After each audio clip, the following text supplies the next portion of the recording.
Hey, what's up, world? It's your boy G Shrimp, everybody, for your baby daddy, voice of the streets, man. And today we go be in Las Cruz, Mexico, y'all. Now, we pulled up to this channel called Lost Crimes and Body Cams. So what they do is show you the body cam footage of what the police see and how the people judge what happened to the victim after they watch the police body cam footage, right? So this here man, it all started, would you believe, over a can of beer, y'all. You hear me? A can of beer. So hit that like button, y'all. Subscribe to the channel, and let's get right into it. Must not know what you just thought. Me and my bitch go north. Give a fuck about this party. We gon' step on shit regardless. Now here we go, y'all. So now let's get ready to get started. Like I said in the first intro, y'all, that this all started over some beer. People, when they be alcoholics, they really be going hard sometimes. When they want beer, they'll cuss people out and do things, and naturally it's just different levels of alcoholic. Everybody, because you know what makes the levels different, y'all? It ain't even how much they drink. It's the good common sense. And some people are better than others. When you got a rude drunk, or even when they ain't got good sense, he would do certain things. You have some people get drunk and they just tell you they love you how much, and they really tell you the truth. And when some people get drunk, they tell you how much they hate you and don't like you. They also telling the truth. So if you got a man, ladies or gentlemen, and when they get drunk, you ain't shit. I ain't never liked it you. If it weren't for my sister and you paying all the bills, I'd have been left your ass alone. As soon as you lose that little job, I'm gone. Trust me, you need to leave, because that's how they truly feel. They need that cup of courage to tell you that, though, you know. But I ain't finna talk too much, y'all. Without further ado, here we go. Let's see what's going on. p.m. at a gas station in Las Cruces, New Mexico, where an argument over a beer is about to cost one man his life and land an officer behind bars.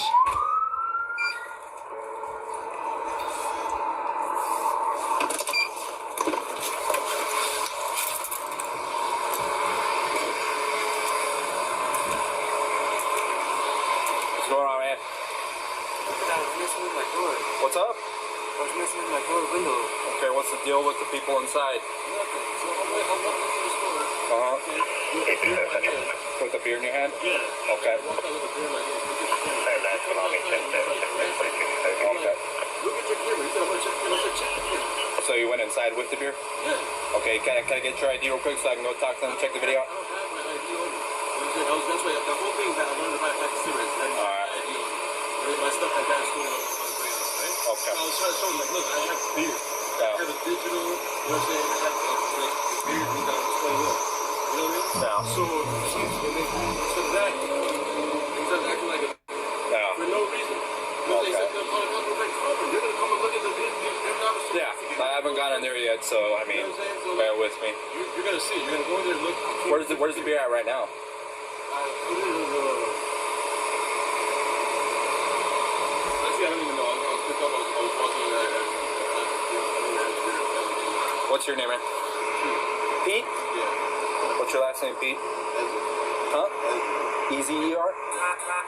Police later identify the man seen here as 36-year-old Presley Eze, who allegedly tries to identify himself by a different name. So that's your ID? Out of Texas or what? I can't hear you, man. Okay.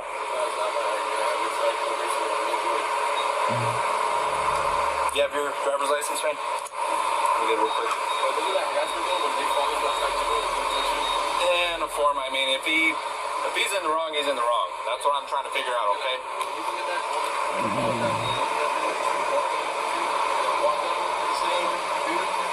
What was the beer, anyways? Budweiser, a 16 ouncer or a 40 ounce or what? Alright, hang tight. Let me go in there, see what I got in there, and I'll be right back, okay? Don't take off, obviously I got your ID. Simple as that. I'll be back. What's up? I'll see if he wants to. I gotta make him, you know that. But let me go talk to them, alright? Did he come in with that or not? Because he's claiming he did. Did he come in with it or not? Okay, give me 1 second. Hey, so who did you hand the beer off to when you came outside? Him? Because they said he passed off the beer when he came outside. Oh, yeah. I'm in the water. I apologize.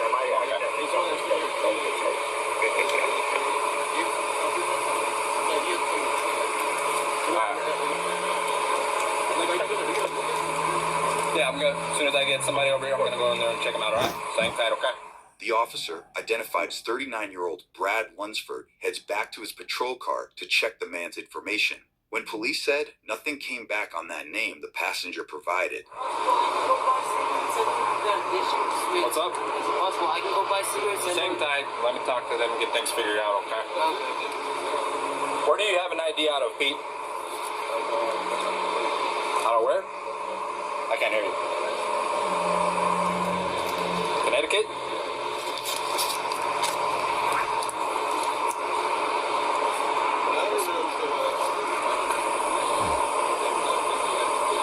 Like I said, I'm waiting for somebody here so I can go inside and check out the cameras. I understand that. I'm in the same boat. I'm standing outside my car, man. I've got all this stuff on.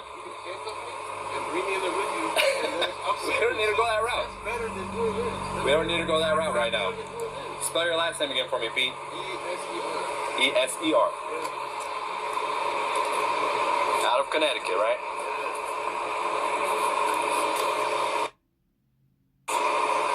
What year? Alright.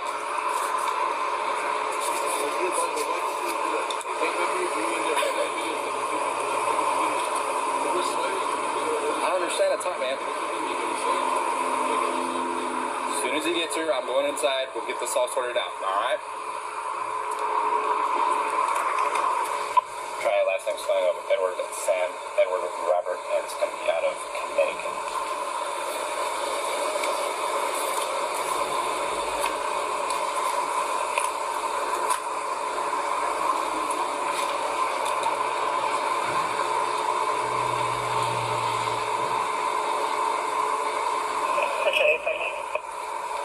What? Yeah, it's still showing the record on file out of Connecticut with the Edward Sam, Edward Robert. Officer Lunsford runs the information again with the same result and waits for backup to arrive before confronting the suspect.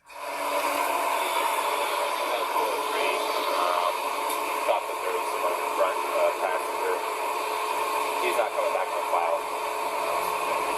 And he went in there with the beer and had it. And taken the beer, so I gotta go inside and see whether or not they have any camera footage. I just poked my head real quick to ask him. He came in when they said he did, so now I'm talking to the ID and I got the driver's ID. There's a guy in the back passenger. And I went inside, so.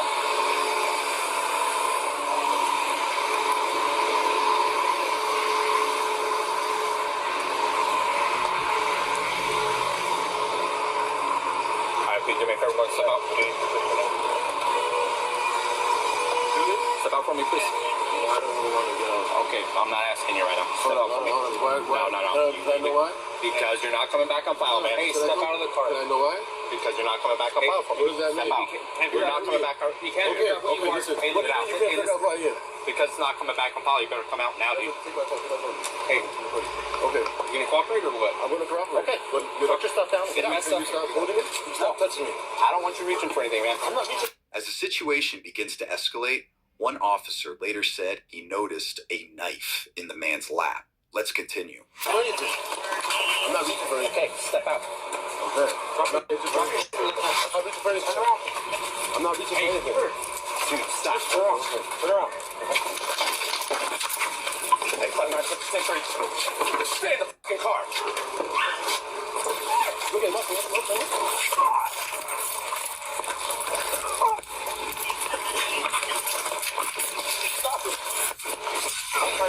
As the three struggle on the ground, a gas station employee captures the altercation on his cell phone.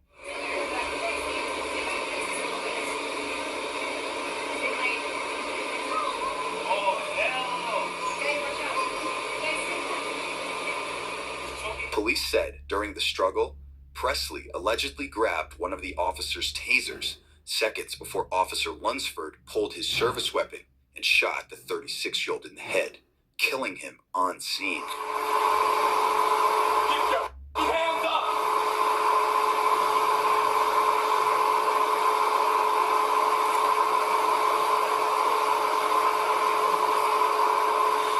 You good? Yeah. You not hurt? No. All right. Step out with your hands up. Open the door from the outside. Yeah, one right behind you. All right.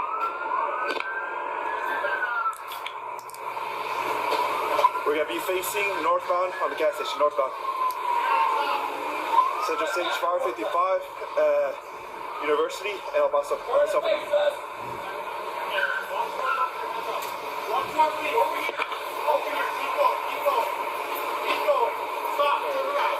not sure. Where's the third guy at?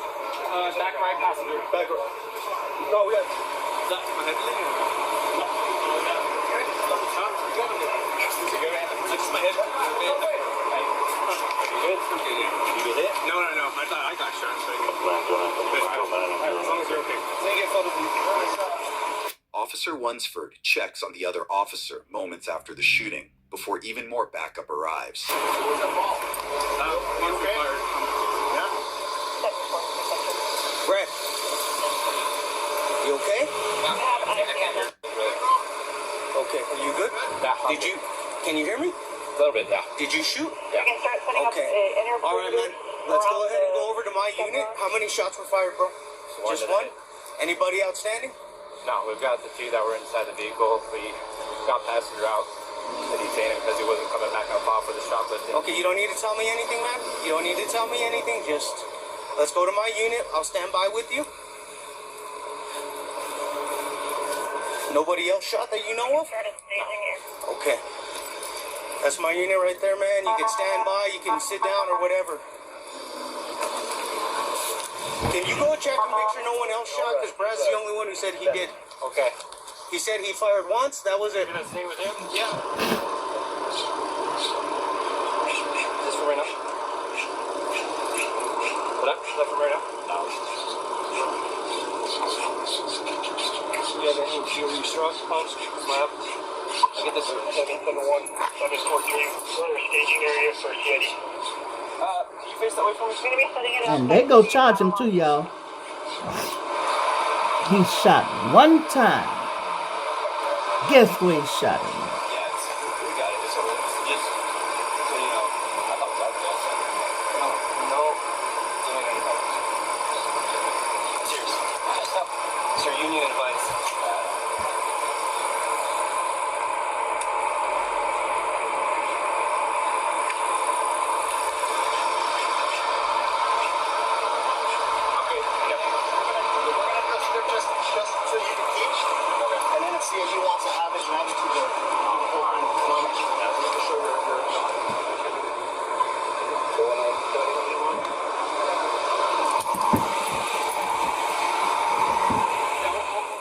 Next, investigators head inside to speak with witnesses.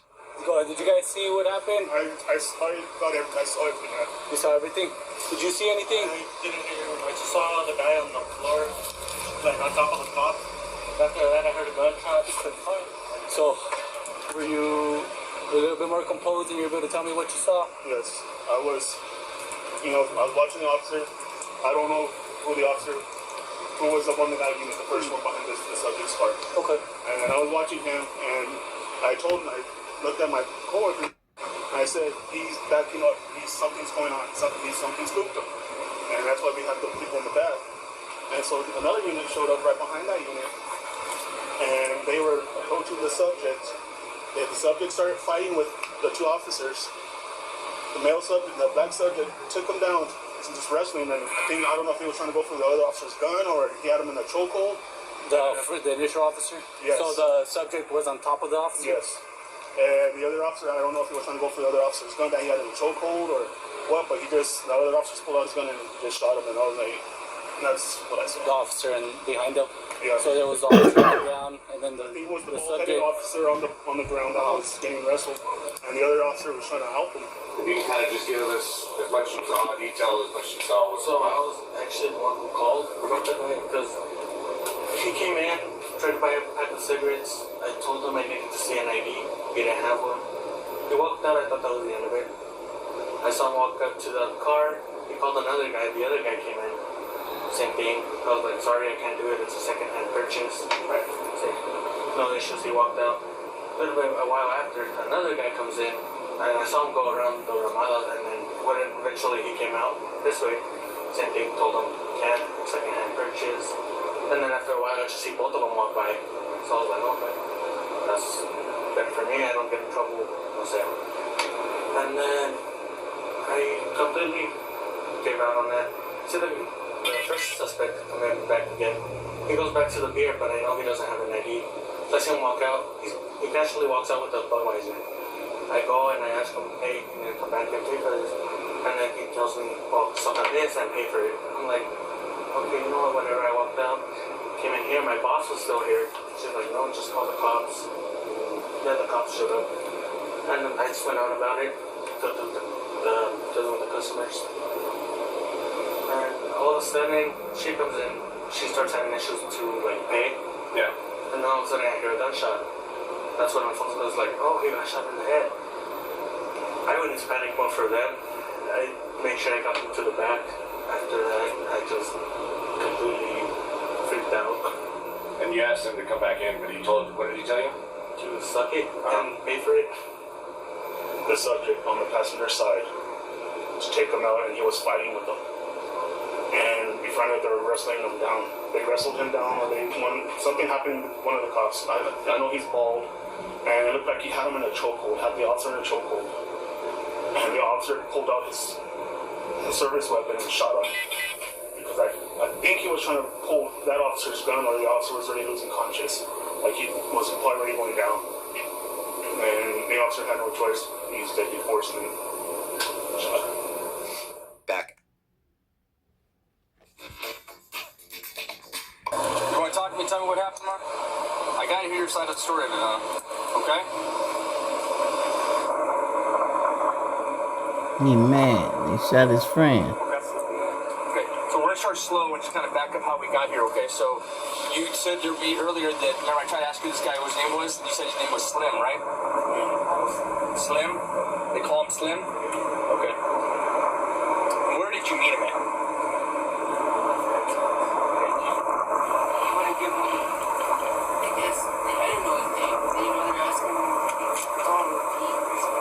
Who's asking what? They were asking for names. I gave them my name, and then they asked him for names. Who's they? The police. The police officers? Why do you think the cops are talking to him? Because I guess he had an altercation. I didn't even realize that he had an altercation with the clerk about something about beer. Something about beer with the clerk inside? Yeah, so I didn't even know that was like the case. He was like, hey, can we go? And I was like, dude, I'm trying to put this door panel on. He's like, well, cops are in here. I'm like, well, what's that have to do with us? Like, Yeah. I don't care. Like, you know what I mean? So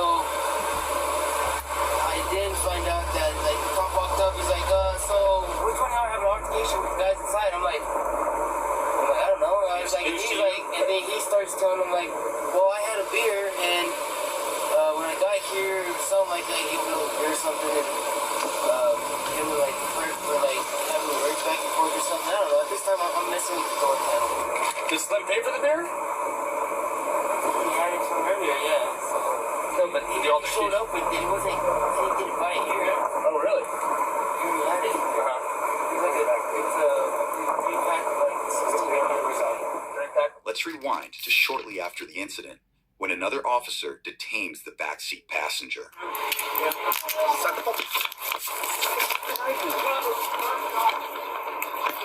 Stop. Are you gonna be stupid? What are you talking about?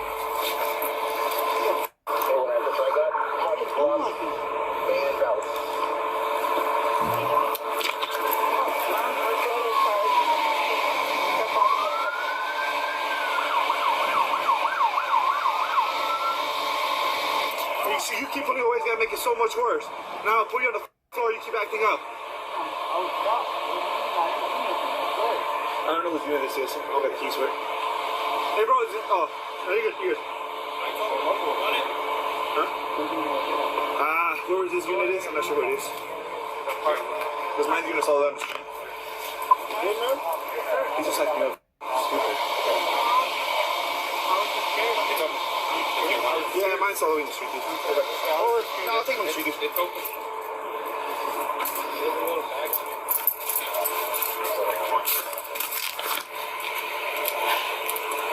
Those are mine, dude.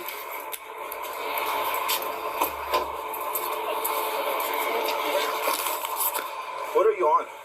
What am I on? Yeah. Are you on those pills that are in your bag? Why are we acting stupid? Someone, your friend just got shot, and you're acting the way you were acting. No, honestly. Okay, so you come out with your hands down and not being cooperative. They were up. My hands were up. I swear, my hands were up, man. Later that night, another potential witness approaches police. You had a question, and so you decided to cross the tape and ask your question? Okay. I was in a gas station, I think, when the guy... Did anybody speak to you? No, I was it a black male that got shot? So you said you were there, right?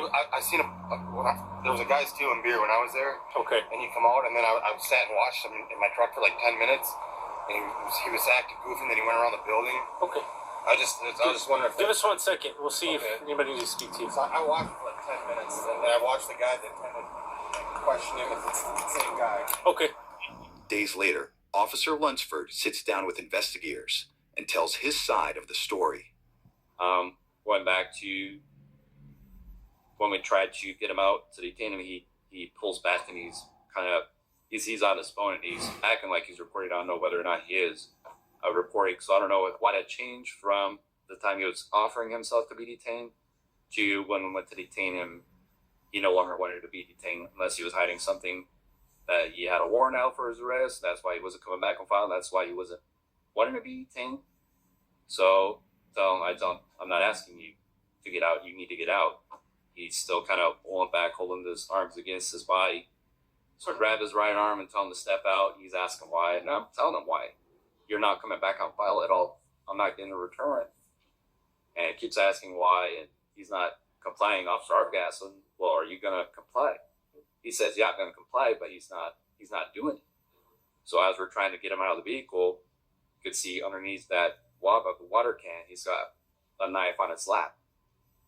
So Officer Arbogast goes to grab the knife as we're pulling him out. His arm pins off Officer Arbogast's hand as he's trying to take him out. So we get him out of the vehicle, and he starts moving himself towards the back of the SUV. As he does that, he grabs the rear passenger door handle and tries to open it, and there's the right rear passenger. So I slap him. I tell the rear passenger to stay inside the vehicle, which he does. So we're trying to maintain control of the suspect, and like I said, due to his size, it was not possible for us to do. His arms were up towards the top of the SUV on points where I couldn't reach him. I grabbed onto his belt at one point to try to maintain some type of control because that was the only thing available to me to try to hold on to.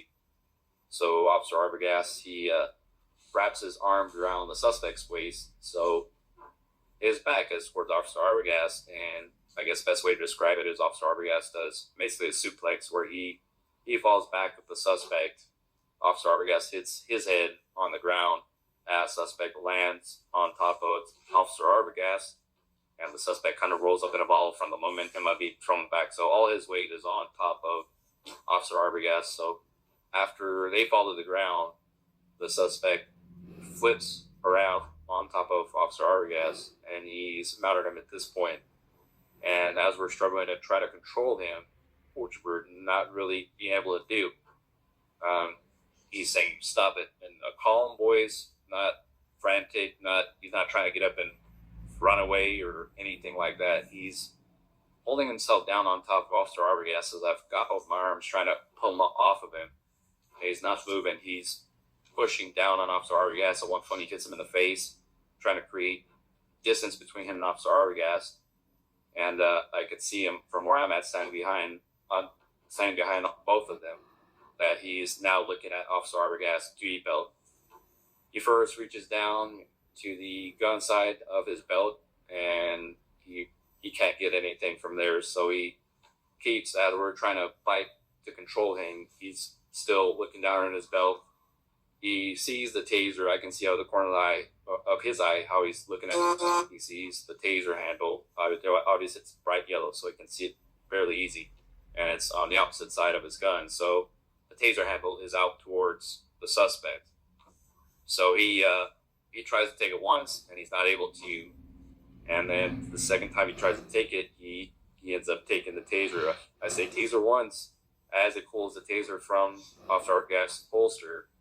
And he's holding it up, and he's trying to work the safety. I can actually see his fingers trying to work the safety of the taser. So I say taser once as he has it, and at that point, it wasn't a struggle to try to detain him. It was a struggle for Officer Arbogast's life and my life at that point. That was my concern, was he was going to use that taser to severely injure Officer Arbogast or to incapacitate him to try to gain access to his gun, because that's what he initially went for. So I knew that the situation wasn't going to be a good ending if it went any further. So I had to end up taking my duty weapon out. I put it to the back of his head, the suspect, so I was still cognizant of where Officer Arbogast was, because I was concerned for his safety. So I ended up placing it directly to the back of his head, downward and to the right, to avoid shooting Officer Arbogast in the process. I fired one round into the back of his head. Suspect falls on top of Officer Arbogast. I yell out to Officer Arbogast because he does it. He says, "What?" He's trying to figure out what's going on. I yell out, "Took your taser," and he gets out from underneath him. We back up because we still have the driver and the rear passenger inside of the vehicle. So we're kind of standing out in the open, and so I eventually tell Officer Arbogast, "Let's go to my unit so we have some type of cover." We still don't, Special agents with the New Mexico Attorney General's office later concluded that now former Officer Brad Lunsford's use of force was, quote, not reasonable under the circumstances, and that other, less lethal options could have been used. Brad was charged with voluntary manslaughter and later found guilty by a jury. However, before facing sentencing that investigators said could have resulted in up to 9 years in prison, Brad was granted a new trial by a judge due to juror issues. At last check, the new trial date has not yet been set.